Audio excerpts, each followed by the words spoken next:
I feel like you've got to be passionate about, what you're trying to change in the world and trying to embody the change that you want to see. I think that's one place that a person can start. If everyone were doing one more thing to make the world a better place, the world would be a better place, right? Definitely would be. I got started in activism mainly in high school.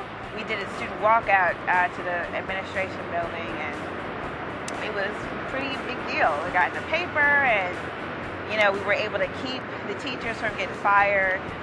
So I think that was like the first thing that I really got active in. My experiences in activism probably began more as volunteerism and sort of do-gooder stuff, which is totally great, like community service work, but then to recognizing that community service only deals with the symptoms, not the root causes. There's people that have a cornucopia of food and access to stuff, and then there's folks that don't. Why don't people have any food to eat? Like, what are the causes of things? Asking those questions and figuring out how to take them on is where it started.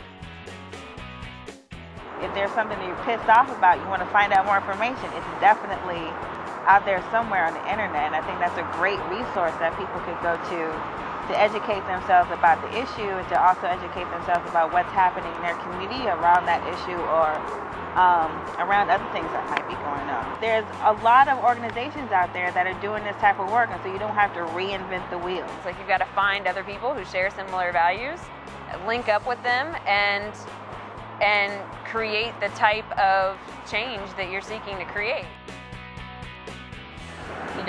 The rate at which we vote in this country is piss poor, pitiful. I have had my own friends tell me, well, I didn't vote because I didn't know who to vote for.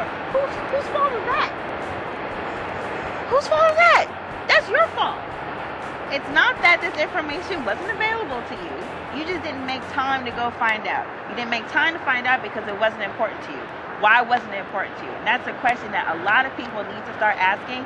Why is it not important to you enough that you're going to find out what so-and-so is dedicated to or cares about before they get into office? That's the stuff that's going to hit you. I don't care if I can approach my president. I don't care if, my governor is someone that I like. What I care about is if they're going to raise my Metro card when I can't afford it. What I care about is what they're going to do in regards to my rent. Those are the things that I care about, and that's what I think we've got to get back to, or maybe not even back to, but I think that's what people need to remember when it's election time. I think I've made my peace with the fact that many of the things that I'm fighting for now I may not see in my lifetime,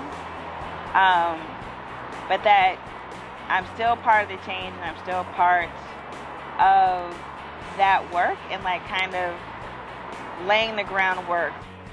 It's totally clear to me how the next generation is your inspiration. It's definitely not instant gratification. You just got to be in it to win it.